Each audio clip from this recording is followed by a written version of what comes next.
कौन सी ऐसी बीमारियां हैं जो इस मौसम में परेशान करती है। तो पहली बड़ी बीमारी है डेंगू, और इस डेंगू के चलते लोग परेशान हो रहे हैं। डेंगू का डंक बहुत परेशान कर रहा है, लेकिन आखिर ये बीमारी होती क्या है, कैसे फैलती है, आइए जरा बताने की कोशिश करते हैं। आप समझेंगे तो आप और ज्यादा इसको पहचान पाएंगे। डेंगू का क्या असर होता है आप ये जानिए। पहले तो आप ये जानिए कि डेंगू की बीमारी होती क्या है। ये एक संचारी रोग है। ये एक संचारी रोग है, यानी कि संक्रमण से फैलता है। इसका जो फैलाव है बहुत तुरंत हो जाता है। एडीज एल्बोपिक्ट्स और एडीज इजिप्टी मच्छर के चलते, ये आपको नाम हम इसलिए बता रहे हैं ताकि आपको जानकारी भी होनी चाहिए। इन मच्छरों के चलते ये डेंगू का डंक फैलता है और डेंगू बीमार करता है। 4 टाइप के डेंगू होते हैं, DENV, जिसे टाइप 1, टाइप 2, टाइप 3, टाइप 4 कहा जाता है। डेंगू की बीमारी को आप इतने विस्तार से इससे पहले कभी नहीं जान पाए होंगे।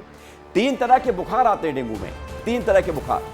अमूमन आपको पता भी नहीं होगा कि 3 तरह के बुखार आते हैं, लेकिन हम आपको बताते हैं।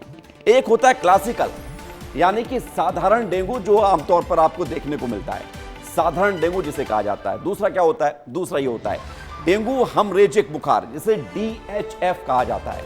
यह भी एक डेंगू के बुखार का एक जो है नया नाम है। डेंगू शॉक सिंड्रोम, DSS, ये भी एक तरह का डेंगू है, ये भी हो सकता है।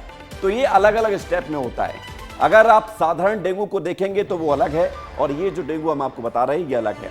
तो ये तो डेंगू के बारे में हमने आपको बताया। अब डेंगू से बचाव कैसे करना है, बरसात का पानी जमा ना होने दे, ये बचाव के माध्यम आपको बता रहे हैं। लेकिन डेंगू का इलाज क्या है वो डॉक्टर आपको बताएंगे। कूलर के पानी को बदलते रहें। आप सुनते ही रहे होंगे कूलर में पानी में मच्छर पनपते हैं और वो मच्छर डेंगू के होते हैं। इसके अलावा क्या करना है आपको, त्वचा को खुला ना छोड़ें।